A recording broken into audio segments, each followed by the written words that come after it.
25 years of impactful and nation-building journalism. Hello. Thank you for joining us from wherever you are. We are live from our studios in Kokomlimle on digital address GA0992539.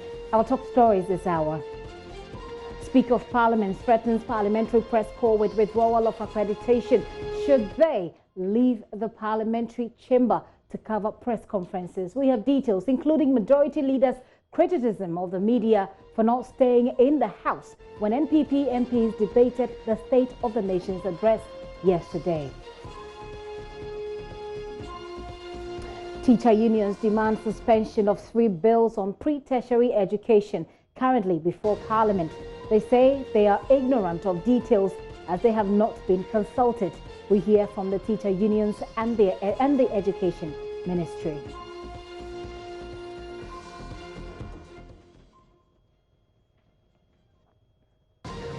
Why don't you join us or tell your friends to join us on DSTV 41, GoTV 144. Remember, we're on YouTube where we are streaming live. You can send us a WhatsApp message on 0540109009. My name is Gifty Ando Apia. This is The Pulse. Please be my guest.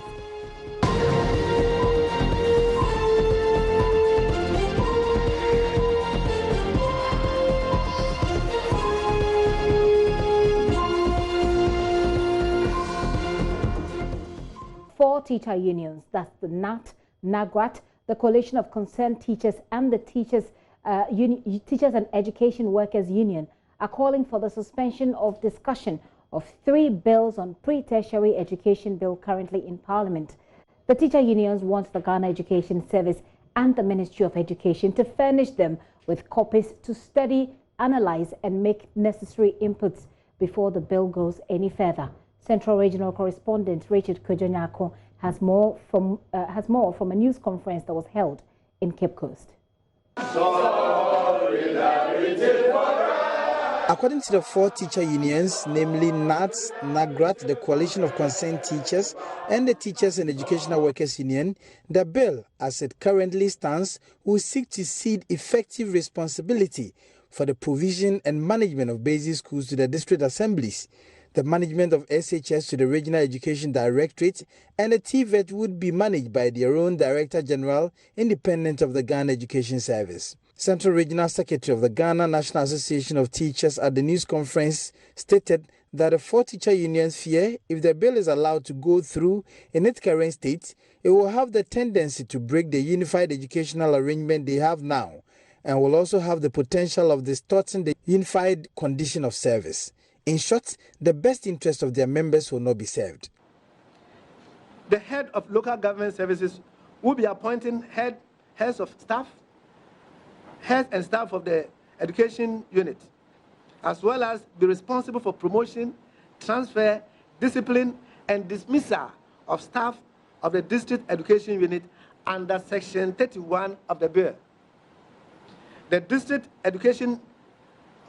officer in charge of education unit can only grant transfer to head teachers of a staff or a staff of basic school within the same district under Section 32(3) of the bill.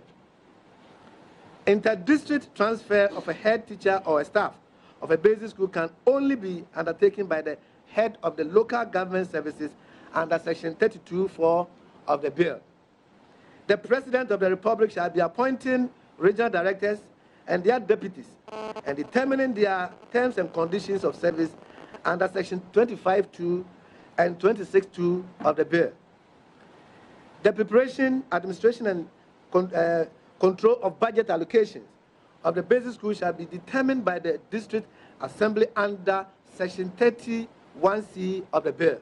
The regional secretary also spelled out the repercussions for the educational system of the country should the bill be allowed to go through.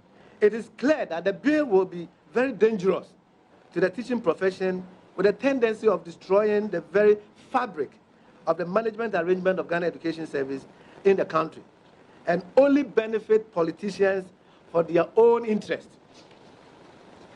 We hereby sound that we will resist the passage of this bill with all our legitimate might and strength as teachers to preserve the unified teaching profession on the pre-tertiary level And this is not negotiable.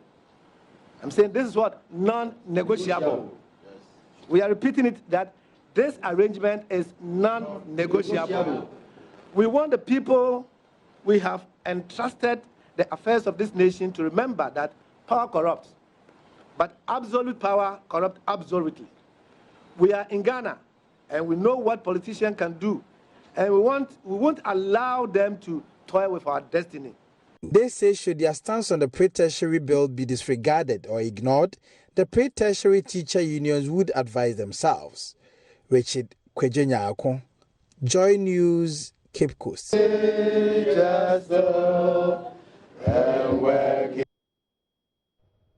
That is a report filed by Central Regional Correspondent Richard Kwejenyako. Well, General Secretary of the Ghana National Association of Teachers, Thomas Musa, who spoke earlier on the AM show, says part of the bill are to make district assemblies responsible for recruitment and promotion of teachers, a situation which exposes the profession they believe to undue politics. When this bill becomes an act, what is going to happen is that all teachers will now be moved or be transferred to the assemblies, and then they will then become the employees of the assemblies. If you go to Section 31, it provides that the assemblies will then appoint the head of the director, in charge of education. Now here they call the person the district officer. They call him the district officer under the bill, and aside that particular one, it means that the local government will appoint the district officer in consultation with the Ghana and with the education service. We all know that consultation is not something that might happen. Then from the Section 32, Section 31, you come to the Section 32. Section 32 provides that the district officer so appointed by the district assembly, in consultation with the education service, will appoint teachers and head teachers. Or appoint 32. Section 32. 32 basically talks about management of secondary schools. No, Section 32 of the bill. That is a new one. When we went to Parliament, they have done some corrections to it. Because they gave us the one, because the current, we have a lot of them, and the subcommittee on education, they have done series of work. So they gave us the one that the work they've done on it. So if you look at Section 2 of that particular one, you will observe that it is saying that when the local government service, which is the district assembly, would appoint the district officer so appointed. The district officer so appointed will appoint, or in consultation with the education service, will appoint head teachers and teachers at that particular level. When that happens, it means that the contract of service for teachers will then be done at the district level or at assembly level. It means that all the... How is that different from the See, the current one is that we have a centralized system of employment. In fact, we have two key things. We have a unified condition of service and a unified teaching service. This is currently what is operating. And this system has been there as far back as 1951, or even more than that. If I will go down memory lane, based upon the question you have just asked me, around 1951, even before that, I don't want to go beyond that one. In fact, there were some kind of challenges among teachers and all those things. So the Kwame Nkrumah, under the Industrial Relations Act of 1958, brought all teachers together. And if you look the Education Act of 1961, specifically Section 3, you will realize that they created a service we call the Service Committee, where the conditions of teachers were placed under the Ministry of Education, with the Service Committee advising the minister on issues of condition of service. This was further consolidated in the year 1974 under what we call the Ghana Teaching Service, under the NRC Degree 247. And it was further consolidated, it was further strengthened in 1975 under the Ghana, which was changed to the Ghana Education Service under the NRC Degree 357. Now, in 1982, the Ghana Education Service Council was dissolved under the PNDC Law 42. Teachers fought back. The likes of Mr. Paulo Mensah and co rose up at the time, and that particular thing was restored in 1995 under the Ghana Education Service Act. And if specific. As Secretary to Ghana National Association of Teachers, they're enumerating what they feel is wrong with the 3 new bills that are before Parliament. Well, Deputy Ranking Member on Parliament's Education Committee, Dr. Clementa Park, says the concerns raised by the teacher unions are legitimate and that there is the need for government to engage them. We have our eyes on this story. We'll get more as and when we're able to reach the Education Ministry for their response. We will do so. Let's take you to Parliament. This afternoon, Speaker of Parliament, Professor Michael Quay, is threatening members of the Parliamentary Press Corps with sanctions if, in future, they leave the chamber to cover press conferences by members of either side of the House when proceedings are ongoing. He says their accreditation to cover the House could be withdrawn. Parliamentary correspondent Joseph Opoku Gakpo will join in with details, but earlier, Majority Leader Osei Mensah Bonsu had criticized the media on the floor of Parliament for not staying in the chamber yesterday when NPP members of Parliament debated the State of the Nation address, but rather attended a briefing by Elembele MP Emmanuel Ama Kofi Bua on the energy situation, also on the SONA. Listen. Was informed later by a deputy whip that indeed a member of Parliament who had opted not to be in the House to participate in the debate had engaged the press outside about the content of the President's speech, for which reason the press had followed that member outside. The Speaker, let it be on record that the media are accredited to come and cover proceedings in the chamber. Any group or caucus that want to engage the press could do so. But normally, Speaker, as we did when we were the minority, we would engage the press before the sitting of the House. Perhaps something dramatic would have happened in the chamber, which may occasion the press following to inquire whatever might have happened.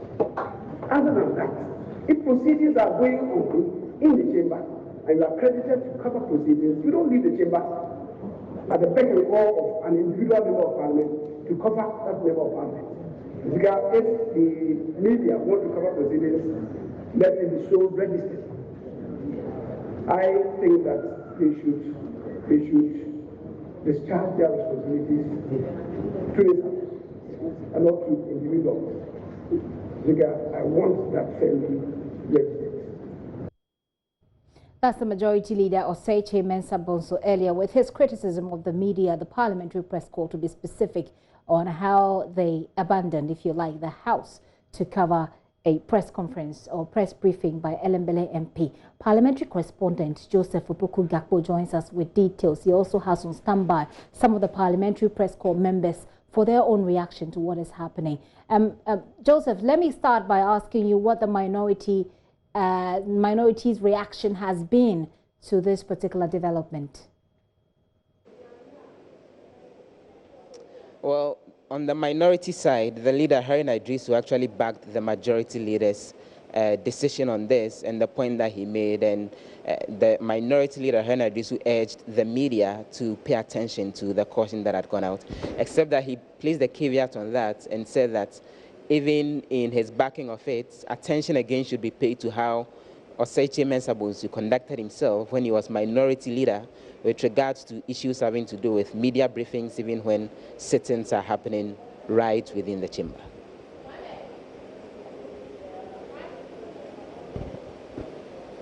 We understand that this is something that has never happened in Parliament. We'll have you, I understand that you couldn't hear me, Joseph, but I'm saying that you have 2 of your colleagues who are Parliamentary Press Corps members with you. And we understand that so I'll go ahead with them. This has never happened in Parliament.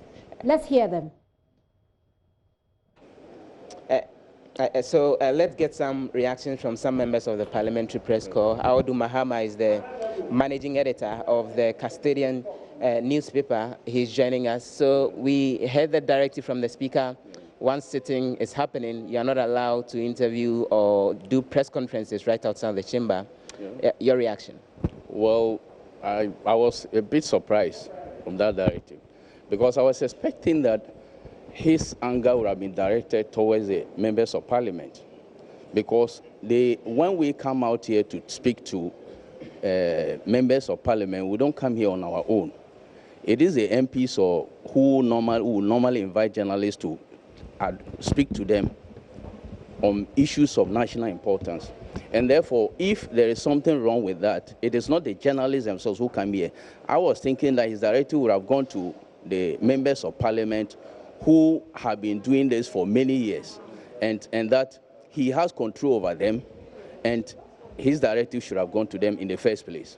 Do you think this directive expand on the frontiers of freedom of speech and freedom of expression and your work as a journalist here in Parliament, or the contrary is the case? When I come here to report, to cover proceedings of Parliament do not exclude what happens outside the chamber. When there's a press conference outside the chamber and it is within Parliament House, it is considered to be proceedings, especially when they have consistently told us that when committees are sitting outside the chamber, they are taking part in parliamentary work. And therefore, if a member of the press corps or members of press corps are invited to listen to press conference or cover press conferences, it is deemed that we are doing covering parliamentary proceedings. And therefore, if he doesn't want us to do that, then this issue should go to both MPP and LEC, the minority and the majority, because they actually invite us to cover their press conferences. So for you disagree with that directive? I totally disagree with this directive, especially when he's not directed his anger to the MPs, members of parliament. Let's speak to another member of the parliamentary press corps. Samia J is the managing editor of the Front Page Ghana newspaper. How did you take the news as the speaker relayed it right on the floor of the House earlier today, that no such conversations when sitting is happening in the chamber with members of parliament? All right, thank you. It's frontpageghana.com. It's online. Yes, I will also say it's very unfortunate, and this is not the first time we've experienced such in the House. It's been it's been all this all the time. You know, anytime when proceedings are going on the floor, we are called to come down for press briefing or press conference on so if it comes to us like this, sometimes it's very, very unfortunate, because sometimes too.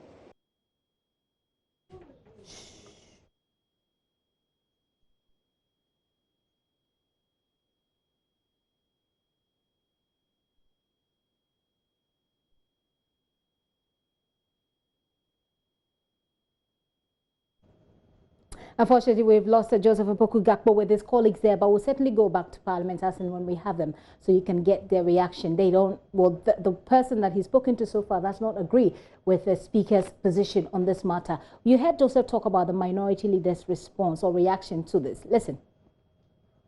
Within the majority leader to determine who goes what conference where.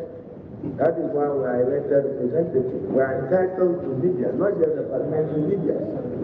So, dutifully the media, the dutiful institution of parliament, and be reminded by his past antecedents. The media be guided by his past antecedents, sitting here as minority leader. In what you do, whether those antecedents serve this house or serve the purpose as leader of the minority, then posterity is always a better care. But I agree with you that the media must be up and doing. They should cover the proceedings of parliament. Indeed, his invitation must extend to even the Minister for Information. That is why GDC is doing pretty well to cover as they are doing under their governance channel, and I'm sure they take, to be fair to them. Thank you, Mr. Speaker. That's the response of the minority leader there. We can hear the Speaker on the specific instruction he has to the press corps. To make it clear that as much as they will give interviews before or after the plenary and the proceedings inside this honorable house, and which interview or contribution could be for the majority or the minority, any day, it is forbidden, if they have any doubt, to abandon the permission giving them to cover proceedings in this honorable house and go outside the chamber itself and do some other work other than coming to cover proceedings in this honorable house. We have a saying in our tree language, and so if you don't understand,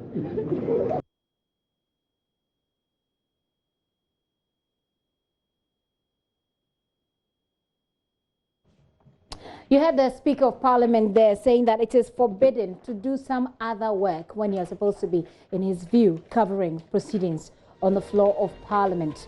This is the Pulse with me, Gifty and Doppia. I'm going to take a very quick break. When I return, head of our political desk and editor here at JoyNews, Evans Mensah, joins me in the studio. We'll talk about this. But let me also know what you think about what the Speaker is saying as far as covering proceedings and covering anything else that's happening when proceedings are ongoing is concerned. Our WhatsApp number is 0540109009. That's 0540109009. What do you think? Let's hear from you. I'll be right back to stay.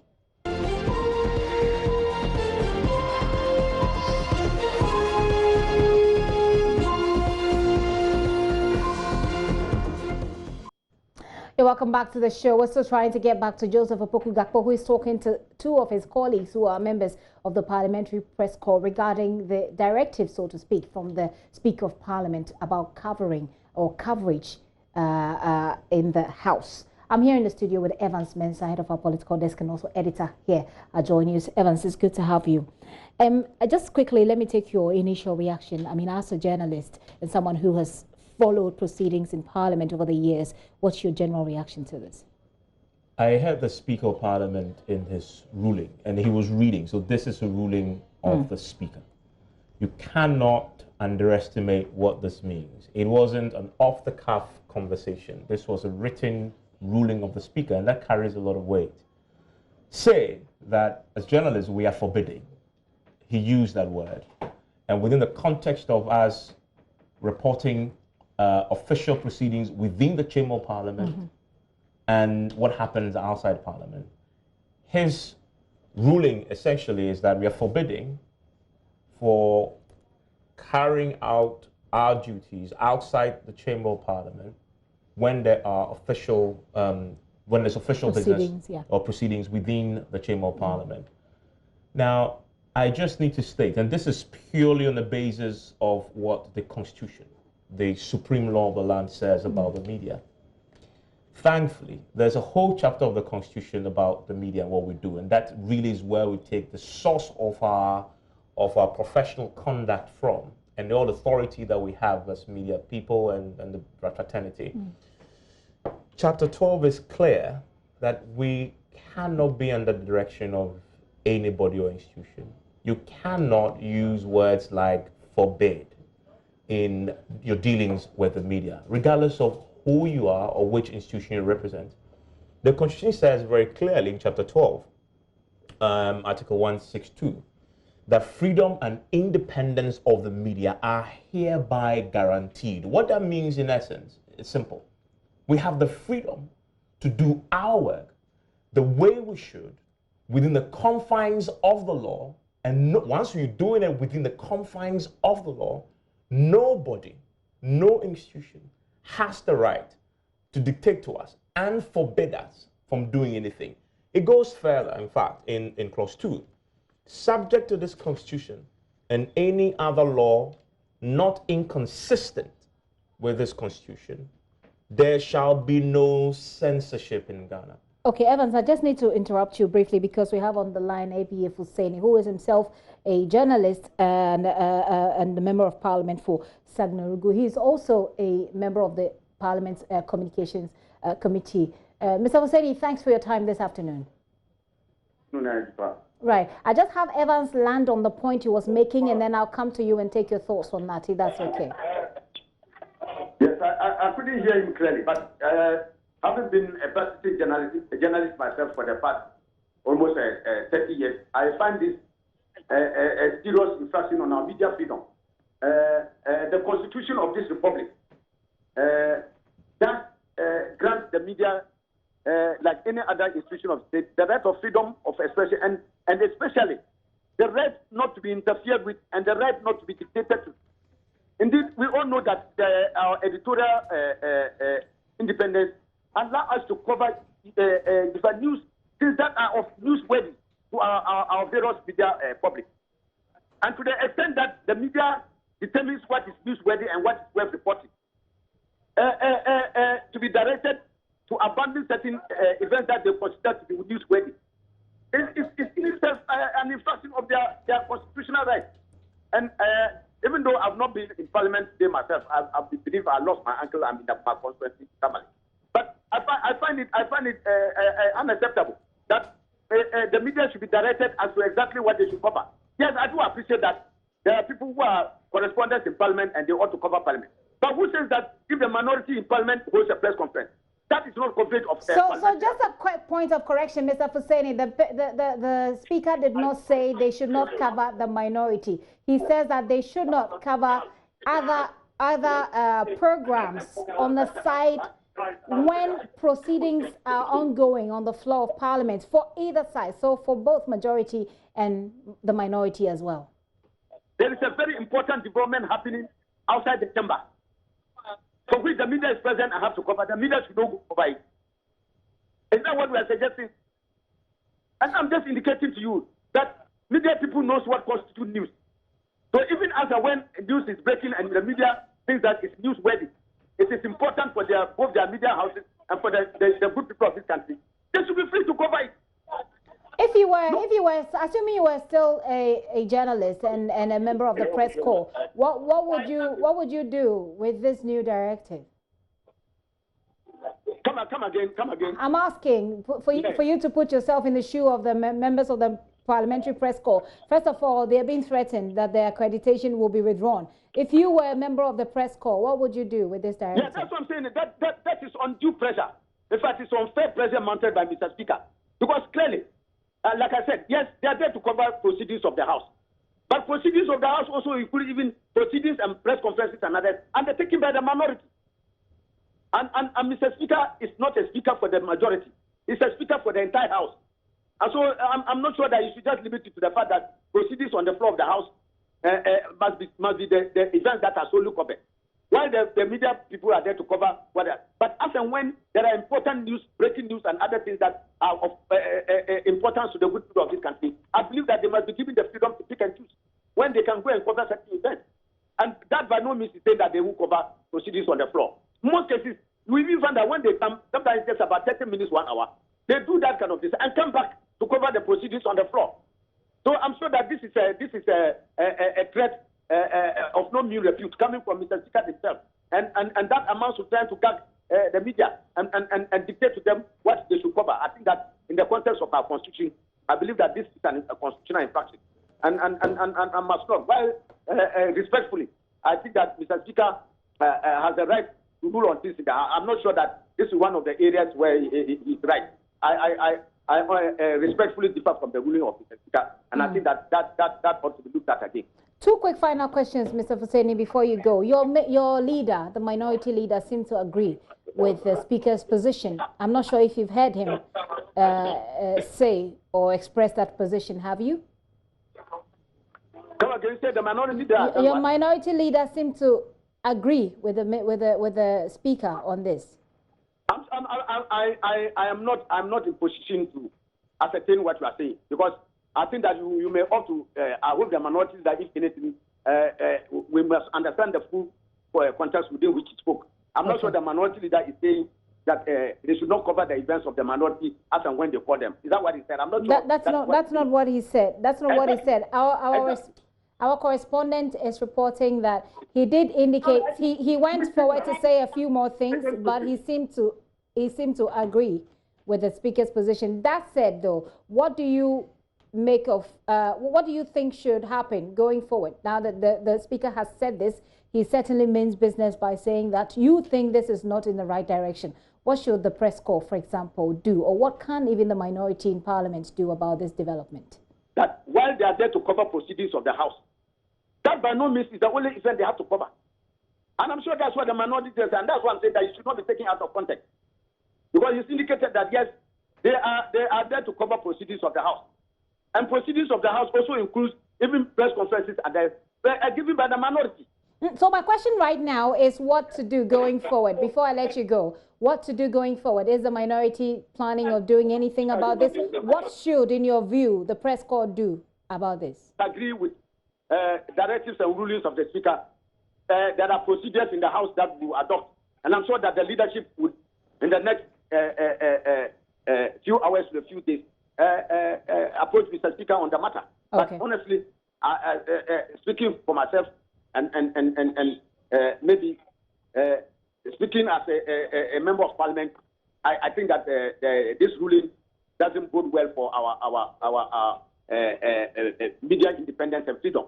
I believe that, yes, media people have the right to look for news. And whenever they are and news breaks out, I'm sure that they may be given the latitude to go back and pick whatever they consider to be news and come back and continue the coverage. I don't see any conflict here.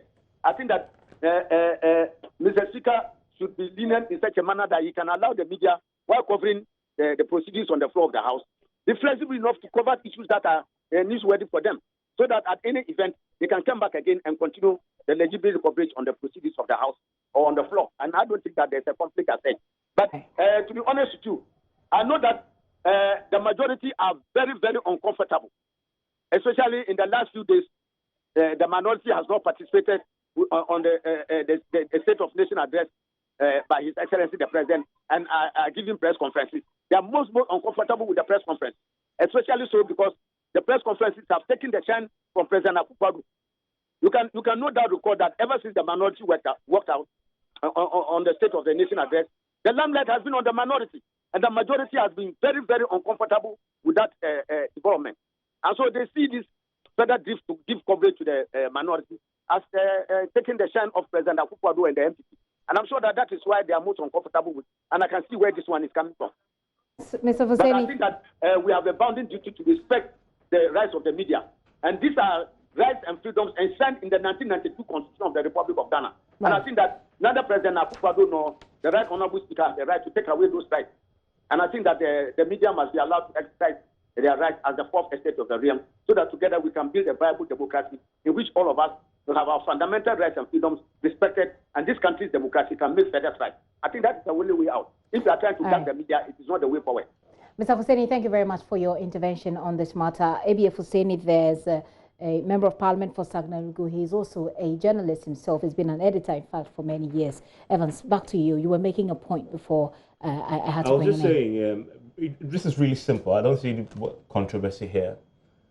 The media and journalists are not subject to control by anybody, not even the parliament, right?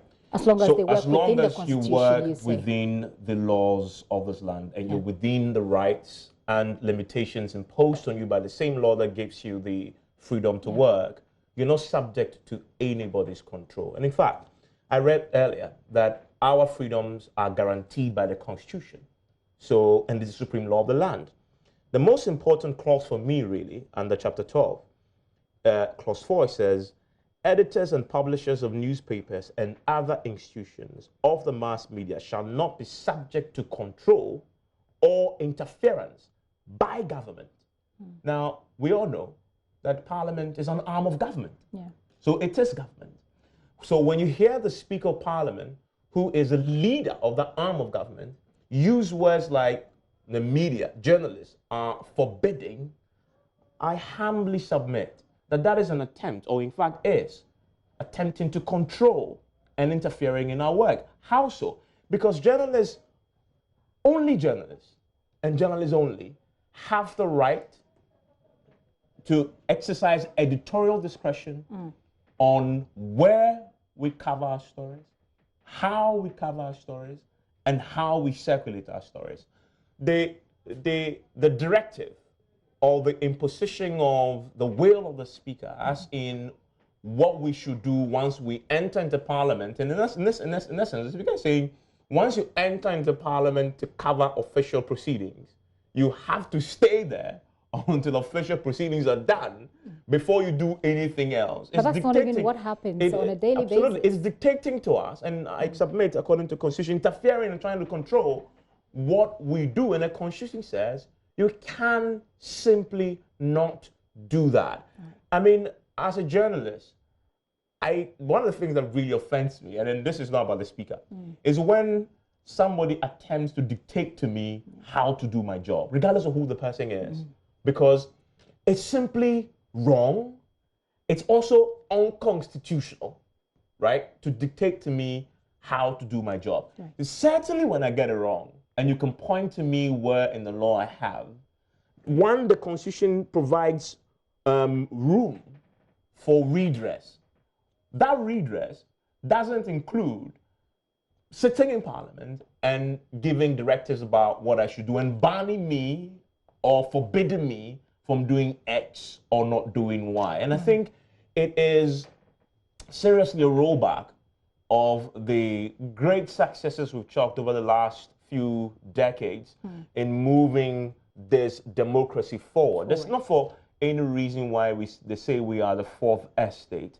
Our job is to hold Parliament and all other officials elected accountable to the people. Right. What that means is that in doing that, we will report from the chamber, but if we, in our own editorial discretion, believe that there's something else happening outside the chamber of Parliament, which in our estimation, our audiences are entitled to know. And remember that very important phrase. Right? It's in the public interest to know. The only people with the power and authority to make that determination, what is in the public interest to know, are journalists. Sometimes we get it wrong in making that analysis and determination.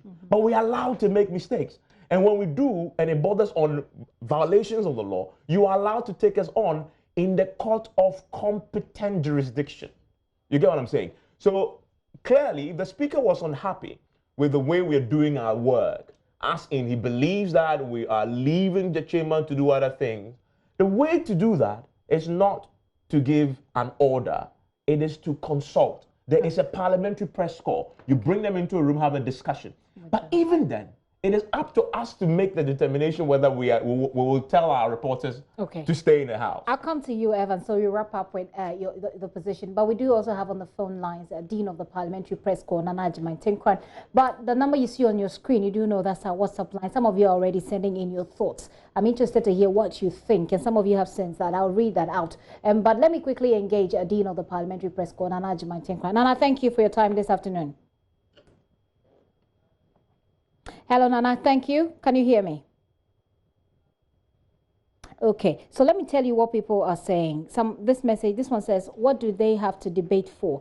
I'm disappointed in the leadership of the majority. If he assisted in bringing in the president, who should he lead? Why should he lead his colleagues out? I don't really understand. He says, is it permissible to do that? If no, then they're wrong. But if it is permissible, why not? I don't know if you're referring to the speaker or if you're referring to something else. Okay, I do have the Dean on. Let me just quickly finish these messages. This one says, good afternoon. I disagree with the speaker that journalists should not grant interviews to parliamentarians when sessions are ongoing. Is the speaker trying to tell us that all transpired in the chamber is what the journalists put out for us? It is long overdue for Parliament to have its own TV station, not the one currently used only in Parliament. Jacob from Georgia sent that one. Dean of the Parliamentary Press Corps joins us on the line. Hello, Nana Agyeman-Tinkrad. Thanks for your time. Hello. Yes, Nana, your reaction to this, what the Speaker said today in Parliament. Please, who do you want to speak to? All right. It looks like we've got a little mix-up there, but that's okay. I'll read some of the messages and then I'll take Evans's final words on this, and then we go away. This one says, okay, what the speaker is trying to do is to restrict press freedom. This is from Jalal in Tamale. I'll take the rest of your messages, Evans. So going forward, what do we say? No, let's just make this point again, and just to drive this point home. The work we do is for the people.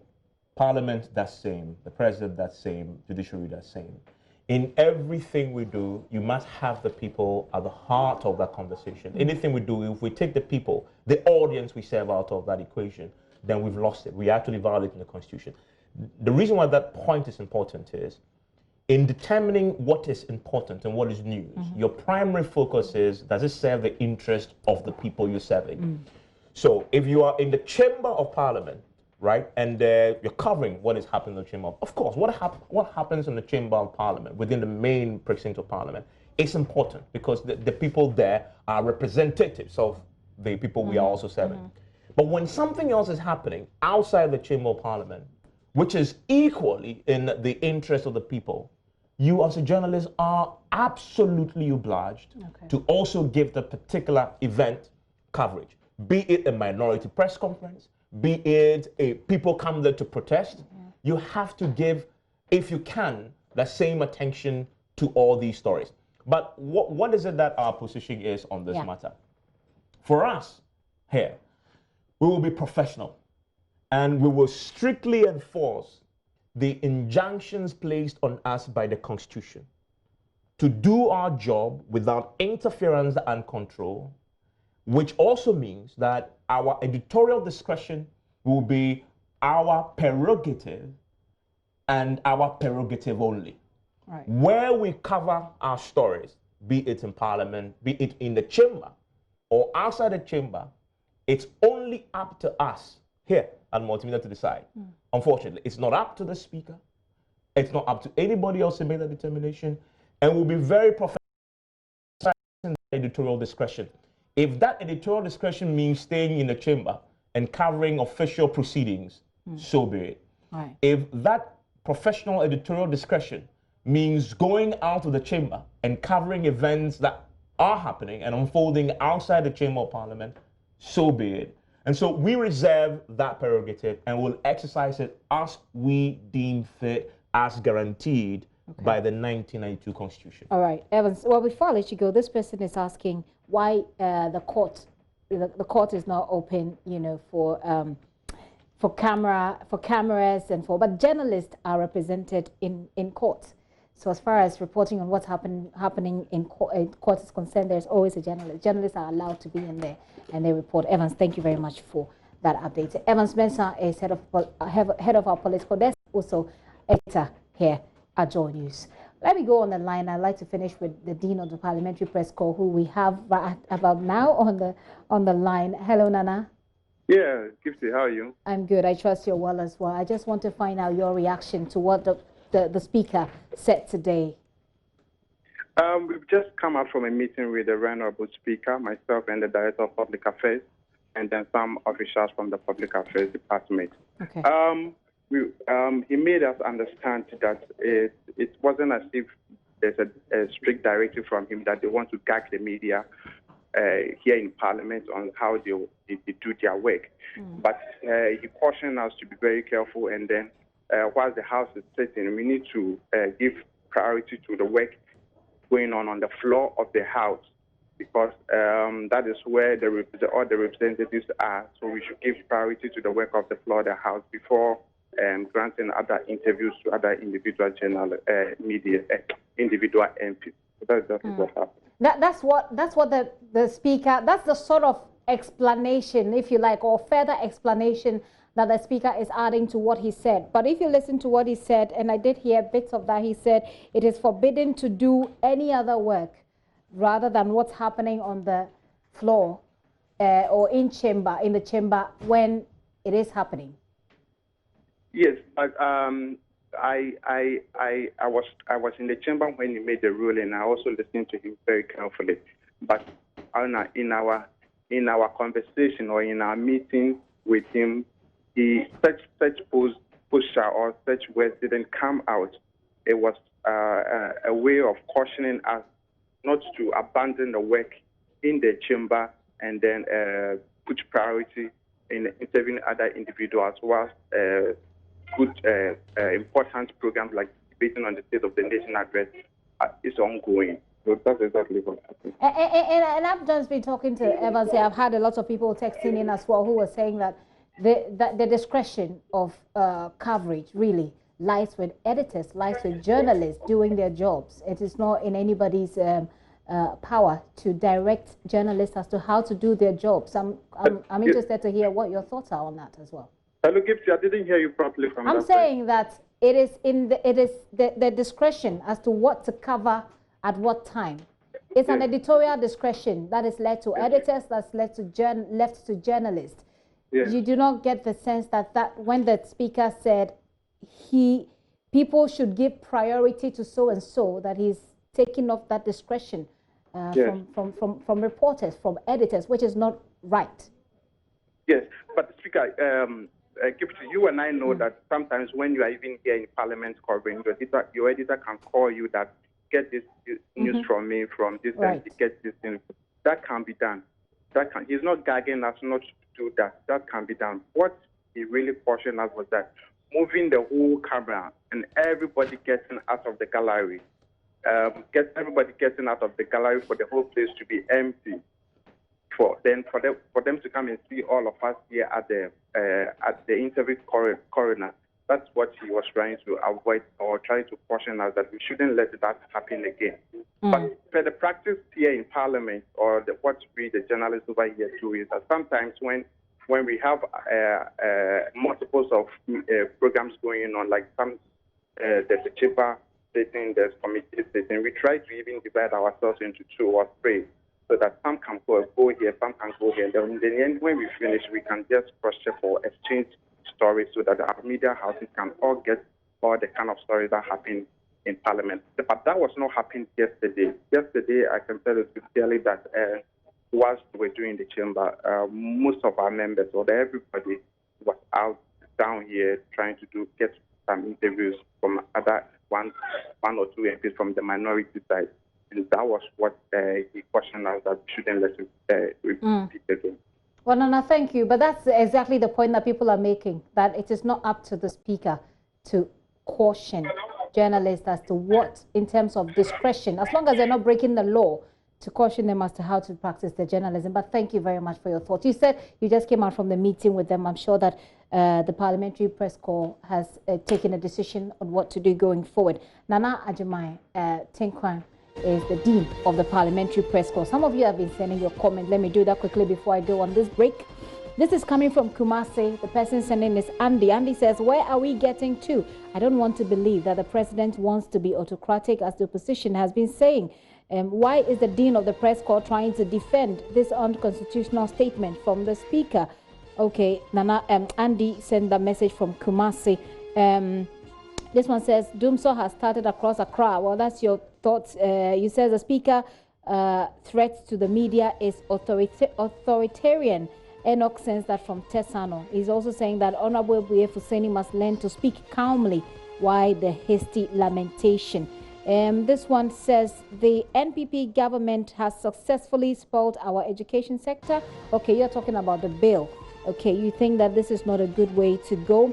And this one says what the speaker has done is an affront to our democracy, and those bootlicking journalists who side with politicians should be warned. This is just a tip of the iceberg of what they have in stock for you. This is from Osu. Hi, it's time we disallow politicians to sit on our right. I sincerely think the Honorable Speaker erred in his decision. You didn't add your name, but thank you for sending in your messages, and thank you all of you who sent your messages in. If I read it, if I wasn't able to read it, apologies, but do stay with us here. I'll be right back.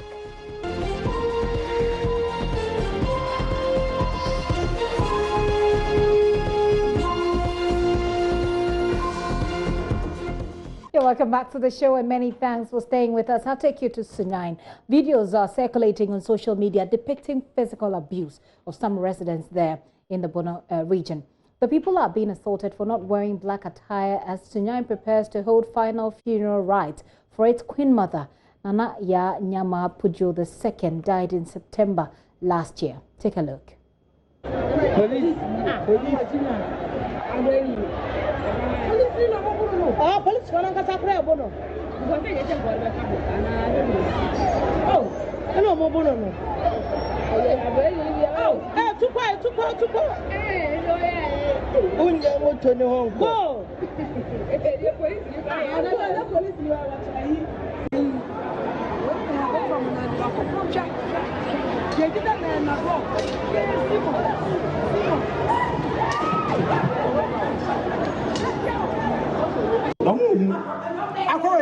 White. Yes, it's a year.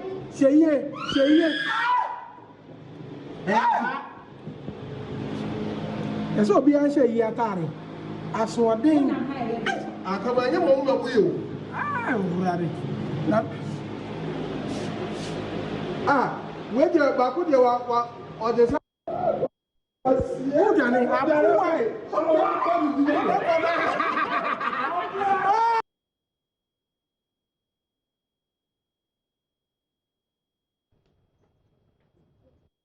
Those are some of the videos that's making rounds on social media. I've been joined on the line by correspondent Precious Semevo to help us with a better understanding of the situation. Hello, Precious. Looks like we've lost Precious there, but we'll be trying to get Precious back on the line. As we speak, there's been a statement from the police in that region, and we will get you to have an idea of what it actually says. Well, in this video, you see something that looks like the police are being assaulted themselves, but if you take a closer look, it does look like the police or people dressed like police officers or dressed like MTTD people were themselves helping with what's happening there. We'll get Precious on the line and get more information on that. But I'll take you through the statement and what it says. It is titled Activities of Abrafo in Sunyani Municipality and Unprofessional Behavior of Some Police Personnel. And well, let me begin with what it says in the very first paragraph. It says the attention of Bono Regional Police Command has been drawn to videos circulating on social media of the activities of Abrafo on the ongoing Sunyani Omahima funeral. In one of the videos, it was seen a man in dark uniform on a motorbike being assaulted by MTTU personnel and the Abrafo. The Bono Regional Police Command has directed immediate investigation of the issue. The said victim in dark uniform is not a police personnel. He may be an employee of one of the private security firms. Lastly, the command has held a meeting with a representative of the funeral steering committee about some excesses on some part of the Abrafo and the need to uphold the rights of the individual. He has promised to take necessary action. Thank you. It is signed by Nana Kwekudia, Chief Superintendent, Bono Regional Crime Officer for the Regional Commander, and it is copied to all media houses. Let's get on the line now. Precious joins me with details. Hello, Precious. Precious, if you do hear me, give us a clearer picture. In the video, we see people who are dressed up or believed to be palace guards, assaulting people indiscriminately. And then in this particular video that I'm looking at as I speak to you, we see two MTTD officials that seem to be helping one of the palace guards to assault one person, move him off a motorbike. What is happening? Well, this is all this is in connection with the funeral, the final funeral rites of the Queen Mother of Sunyani traditional area, Nanaya Nyama Uduo. The Traditional Council issued a directive that during this period, everyone who comes to the Sunyani traditional area must be in funeral clothes. And some roads, particularly the road in front of the house of the mother of the late queen, which is also in the central business district of Sunyani, has been cordoned off. Now, the video you are talking about that you just saw, the information I've picked from the police per their report indicates that the corded road, this man on the motorbicycle decided to breach that. That is why the people attacked him. But the police command said they are not justifying that. An investigation, they've already started investigation, and they will be dealing with whoever is involved seen in the video attacking this motor rider. But the other traditional, warriors, we call them Abrafo, we are told that some people have infiltrated the rank and file of that particular group. And my understanding from a member of the planning committee is that they have even arrested someone who is not a member of the traditional warriors, and they've sent that person to the police station because that person is alleged to be involved in those attacking people who are not in traditional or funeral clothes. They are saying that they have not sanctioned anyone to attack anybody. So the video you have seen, that is what it seems to be happening in Sunyani. But as I speak, there is calm, everything is going on normally, the funeral is ongoing, and everybody is going about their activities per the directives issued by the traditional council. I'll come to that before we wrap up quickly, but Precious, I want to find out, these MTTD officials in the particular video, have they been identified? Has the police command there been able to identify them? The police is yet to identify per name those MTTD officials that we saw in this particular video. As they put it in their statement, the investigation is ongoing, and as soon as they are over with that, they will let the general public in on that. And so does it mean that as we speak, you say calm has been restored and people are going about their business normal? Yes, indeed. But does it mean that everybody now is wearing the funeral attire? Yes, the funeral clothing, that is what we have now. Almost everybody going to the central business district or the Sunyani traditional area is in black. That I can say on authority. And some shops have been, shut down. Schools are not in session, and that is also a directive from the Ghana Education Service, so that kids will not be found entangled in all these issues. So there is absolute calm as the funeral continues at the palace.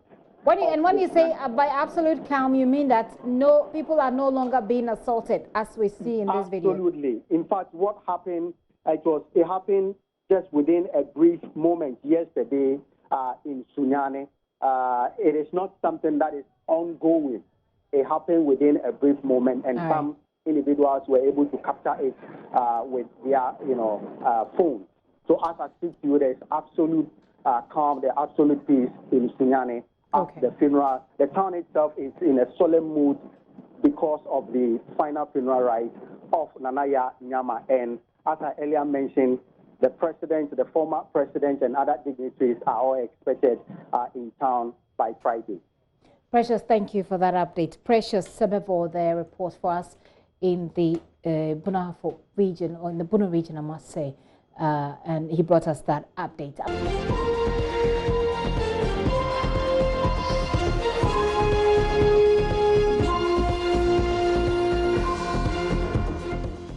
He was a fast-rising hip live music star with his song Opedodo, still enjoying massive airplay on radio stations. But that will last for a short time as the 2013 accident brought all of that to a halt.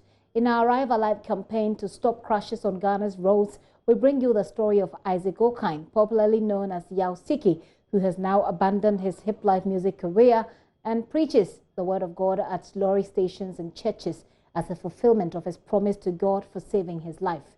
He says, but for the Supreme Being and his seat belt, he would have been dead. Maxwell Agbagba has more in this report. Yao Siki describes this as his breakthrough song in the Ghanaian music industry. It was a hit song back in 2011. It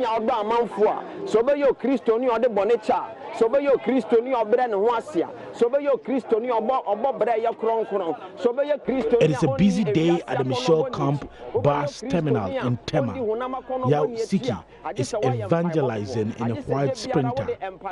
This has been his routine after he recovered from the crash on the motorway 7 years ago. It was around 12 a.m. on the 14th April 2013. Yao Siki was returning home from a meeting with a friend. Once he strapped his seat belt, he dozed off. He says he heard his friend complaining about a taxi driver who was dangerously overtaking him on the motorway. And so later I asked my friend what happened, and he said he was speeding on the motorway, and a taxi driver came from behind and overtook him. You know? So in the process of swerving, he lost control, and the car got off the road, somersaulted like 3 times and landed on its head like that. Yeah, so doctor said that whilst I was in the car upside down like that in seat belts with head injuries and arm injuries and bleeding, one of my neck bones had broken, and the broken neck bone was 1 inch away from my respiratory system in my neck here, and if it had pressed on it, I would have lost my breath in seconds. You know, so 1 inch away from death, God gave me a second chance. Came back for my next checkup. Doctor now said that the bone is shifting, and it's shifting towards my brain vein, the vein connecting my brain to my spinal cord, and if it touches it, it will paralyze me. He had never read the Bible, but one day in his room, a voice directed him to read Psalm 103, verse 3. That, he says, was the beginning of his transformation journey and his promise to God that he will forever serve him if he is healed. I was home and praying, Lord, heal me. If you heal me, I won't go back. If you give me a miracle, I will be a testimony for you. I'll do your will. That which you want me to do is what I'll do. So I was praying like that. And then one Sunday, I woke up from my sleep, and I was about sitting up on my bed, and then suddenly it dropped in my spirit, read Psalms. So I picked up the Bible, and when I opened the Bible, it came to the right side of my ear, my right ear. It came to me 103 verse 3. So I checked Psalm 103 verse 3, and it says, "Who forgives all your iniquities, who heals all your diseases." And I was like, wow. My brother said there was this prophet coming to their church, so they want to convey me there. So they carefully conveyed me to the church, and there was an anointing service, and the prophet called for us to come to the front and worship together. And by faith, I also rose and went there and were worshiping. For the first time, the presence of God was all over. I felt it, and I became so heavy, and I fell for the first time. You're healed. So I called my doctor. This is what happened at church today. I want to come for a checkup. He said, come to me, and he said, come the following day. It was a Monday. I went. He took the first X-ray. He couldn't talk. He didn't say anything for like 30 minutes. He wrote another request. I went. I brought it. It was an X-ray, bigger scan. He took me to his office and stayed it. And then he said, this is complex. Let us stop the operation. No need to go back home. No need to do the operation again. Go back home. I asked him, is he healed? He said, yeah, you're okay. He couldn't explain further. He just told me this is complex. So let us stop the operation. And then he started asking me about church and God. Yausiki believes he was saved by God and his seatbelt. He's also urging drivers to be cautious on the roads. Yeah, the seatbelt helped. The seatbelt helped. My friend also would have been hurt, but because of the seatbelt, if I wasn't in seatbelt, I would have gone out of the car or I would have died. Yeah. Certainly a miraculous story, but the seatbelt certainly played a role. So why don't you put on your seatbelt whilst you're on the road so you can arrive alive? I'll talk to you about malaria. A 3-day meeting of health experts from different countries and organizations working in malaria prevention, control and elimination in the sub-region has opened here in Accra. The Rollback Malaria Partnership meeting is seeking, among other things, to review the seasonal malaria chemo prevention intervention rolled out by some African countries, including Ghana, to fight the prevalence of malaria. More in this report. According to the World Health Organization, malaria is the main public health problem in the world, especially sub-Saharan Africa. The most affected groups are infants and children under 5 years. Several interventions, such as intermittent preventive treatment of malaria in infant and pregnant women, indoor residual spraying, the use of insecticide-treated bed nets, have been introduced to help reduce the infection rate in Ghana. Despite these interventions, malaria is still a leading cause of death in children and pregnant women in Ghana.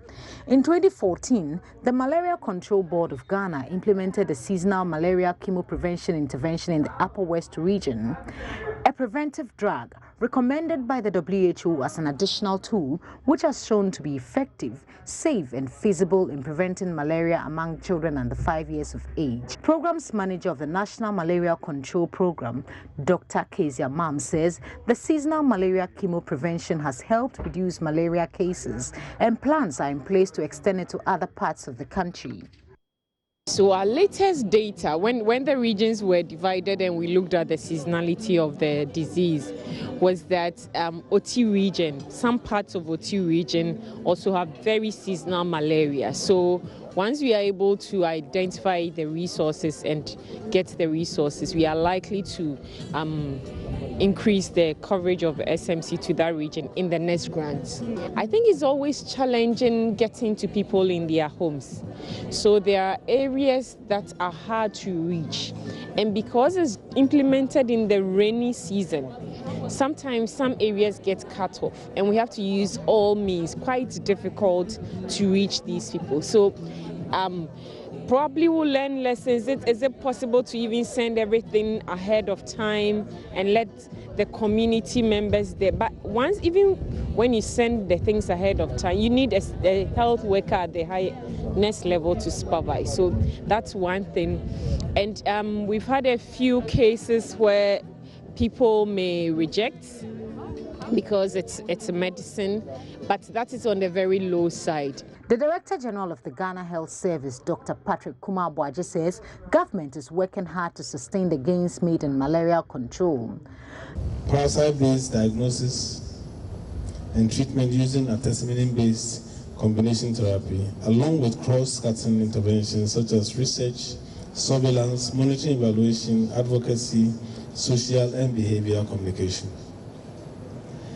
Ladies and gentlemen, in addition to this, Ghana incorporated WHO recommended seasonal malaria chemo prophylaxis, chemo prevention for children under 5 as an additional intervention in the strategic plan of malaria control between the years of 2014 and 2020. The Rollback Malaria Partnership is a global health initiative created to implement coordinated action against malaria. The group mobilizes for action and resources and forges consensus among partners to deal with malaria. Helping them with partners and all involved in that good intervention of SMC to sit down, review the planification, review the updates of achievements, and review some challenges and propose solution and way forward, especially for this year campaign and for the next 2 years campaign. There is still some challenges, for example, in terms of coverage. There still needs to cover more children. Secondly, there is some challenges regarding of drugs and availability of drugs when we're implementing the SMC, especially in terms of quantity and quality. And we can say also there is also a big one, this is a funding challenges. We need to fund and see country how we can mobilize more funding and support countries. The 3-day meeting in Ghana is to assess and roll out measures to improve the seasonal malaria chemo prevention intervention rolled out in some parts of African countries, including Ghana. For JoyNews, Matilda Gavi, Accra. Residents of the Owutu-Senya West constituency have benefited from free medical screening exercise initiated by the Member of Parliament and Deputy Minister for Communications, George Anda, in collaboration with St. Paul's Coptic Mission of Egypt and the Vodafone Foundation. Speaking in an interview, Mr. Anda said there is a need to give optimal attention to quality health care, which is a vital resource for the development of every nation. Yes, I would like to express my sincere appreciation to our partners that have supported us in this, Vodafone Foundation, St. Paul's Coptic Mission of Egypt, of course the District Assembly, and I think that we've done an excellent execution. It's been 4 days. We've gone through Bojuase, Ofaso Ofada, Senya Breku, and the Owutu Breku. I've been told that as of now, they have served about 1,200 people, and they've gotten free consultancy, they've gotten free medication, they've distributed over 400 pieces of spectacles as well on this particular mission. So I think it's been extremely successful, and it's important that we take our health seriously. We don't want to be hearing incidences of people popping up, and we hear that, oh, he was okay, just all of a sudden something happened, and then apparently he had some ailment, blood pressure, or diabetes or hypertension. And so the reason why we're doing these things is to make sure that everybody knows their medical status, and then if you need to be on medication, there's an opportunity for you to get access to the medication. And what we're doing here is absolutely well. I mean, over the past 3 years, we are in our 4th year now. We do it twice a year, and we hope that will continue. We hope that we'll be giving 4 more years to do more. I'm sure in the next 4 years we'll be increasing the frequency. But with the District Health Director, beyond this, we also do another outreach program specifically for the aged. That's a mobile clinic that goes around the entire constituency, specifically for the aged. And of course, we've got our district and ambulance as well. So we are quite good as far as our health situation is concerned in the.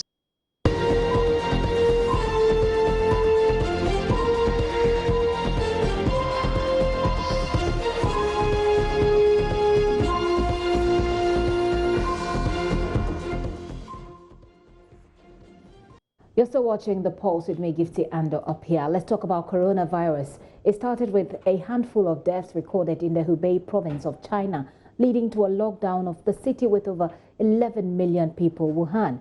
Well, the novel coronavirus has spread well across continent. As we speak, Iran's deputy health minister has been infected, and parts of Italy is on lockdown after it killed 11 people there, and that's adding to several other European countries which have recorded cases. So far in Italy alone, over 300 people have been infected. So what are the latest preparations being taken at the EU level? You do know that Germany also has a number of infections. Well, William Gilcroft is correspondent for our partners, the DW. He joins us from Berlin in Germany with the pros and cons of what's been done. William, thank you very much for your time and good afternoon. What more do we know as far as how this coronavirus spread to Italy, which is also the latest country to be on lockdown? Good afternoon to you, Gifty. It's always nice to have a chance to talk to you. Yes, these numbers in Italy really skyrocketed seemingly overnight over the weekend. It seems to have been from people coming back from China from affected regions, and then it seems that the original cases in Italy were just passed off as standard flu. They were treated for flu and sent home, but then those conditions got worse among that first patient and first couple of patients. And of course, if you don't catch it right at the beginning, that allows more time for infected people to expose themselves to other people, and it can spread very quickly from there on out. And that's what's happened, it seems, in Italy. But of course, in what has health officials so concerned is what they don't know, because there's still much about this disease we don't know about how it's spread and just how dangerous it is. Although current number of confirmed cases is very low, there may be many, many more cases that have been undetected, either because they haven't been tested for it, or people are not reporting it, or people only have mild or even no symptoms, or it could be confused with other diseases like the regular flu. Remember, it is the flu season right now, so there are many people suffering from just regular seasonal flu. So it's a very complicated situation, and that makes responding to it also very complicated. Health officials in Europe say it's a serious situation, but by no means any reason to panic. Well, any reason to panic? It is indeed a complicated situation, but Germany has had its own share of it before. Italy had its own. So I'm sure there are lessons from Germany for its European counterparts. Tell us about preparations to deal with this at the EU level. Yes, there are, it appears, 17 or have been 17 cases of corona in Germany. 2 new ones were registered just last night. One, we're being told, he's in stable condition. He's recovering quite well. The other man in Western Germany, we're told, is in more critical condition. But these have been still isolated cases where the people have been able to be isolated and receive medical treatment rather quickly. So it hasn't spread very rapidly. That said, it is appearing in more European countries as we speak. Greece has just announced it has cases. As I just said, there are probably many cases that have not been reported. France has another death just this morning, another death reported from coronavirus. But health officials say exactly not to panic, that there's no reason to close borders. There was a discussion about closing borders, or at least increasing checks and controls at borders. That has so far not been the case. Many officials are saying closing borders is pointless when disease can easily cross borders, whether those borders are closed or not, whether travel is suspended or not. At the same time, people coming from affected regions are being asked to self-isolate if they show symptoms, or being asked to report themselves to medical officials if they show symptoms, so that this can be caught, nipped in the bud, so to speak, very quickly, so that this does not become a pandemic that many people are fearing. At the same time, the European Commission, that is the executive arm of the European Union, they are asking the member states of the European Union to prepare and review their pandemic plans so that countries can be as prepared as possible. European Union health officials are exchanging information on a regular basis. And otherwise, it's just a matter of very simple hygiene, things that we should always do in an everyday basis to guard off all kinds of diseases. Wash your hands thoroughly, stay away from sick people, stay out of work if you feel that you're sick, and if you are sick, go to a doctor. So very basic things that individual people should be doing to help stop the spread of this coronavirus and many other kinds of diseases. Well, as the countries within the Europe, for example, work on reviewing their pandemic protocols, let's focus a bit more on the pros and cons of evacuating people. It's been one of the thorny issues. We know that the U.S. and European countries have evacuated some of their citizens, but some African countries have as well, but not all African countries, especially here in Ghana. There are calls for it. Our government has said that it is not out of the picture, or it's not off the table, but it is not happening anytime soon. So let's take us through the pros and cons of evacuating people from China. What are the lessons to be learned here? Yeah, indeed, as you say, some countries, especially those with the resources and the funding to be able to get their people out and return them to their home countries and then take care of them in their home countries, like the United States, Germany, Japan, they've been doing it. Countries with fewer resources and less ability to do that, like many countries in Africa, have not been able to do that, have made the choice to leave their nationals in places in China where the coronavirus disease is quite widespread. That's come under a lot of controversy. For Ghana alone, there's an estimated 300 to 500 students, Ghanaian students in the Hubei province in China where this outbreak began. That's according to a development group called Development Reimagined. I was speaking with the CEO of that consultancy group. They're based in China. They are keeping track of students from all across Africa who are in China for various reasons. They say there's a total of about 5,000 African students still stuck there. Now, they've been criticized for not doing enough to get them out, but on the other hand, many government officials from various African countries are saying if they were to be brought back to their home countries, it would actually raise the danger of spreading the disease, because these countries don't have the facilities or the resources to quarantine, to test, and to treat patients like they do in China and like they do in other countries. So that's one strong argument for keeping people in the place where they are in China, and if they're sick, not come back to their home countries, but to seek treatment in the cities in China where they're at right now. So that's the pros and cons to whether or not to evacuate that many countries are struggling with right now. William, thank you so much for helping us with these analysis and the research as well that backs it. Hopefully we all keep safe away from the coronavirus. As people have said, it's not a matter of if, it's a matter of when it becomes a pandemic, but hopefully we'll be able to keep a handle on this. William Glowcroft is a correspondent. Stay healthy. Right. William is a correspondent with our partners in DW. He joins us all the way from Berlin in Germany. This is still The Pulse with me, Gifty Ando, up here. Do stay safe wherever you are, and whatever you do, keep washing your hands. We've taken you through. You report yourself to a nearby hospital for treatment. Keep watching.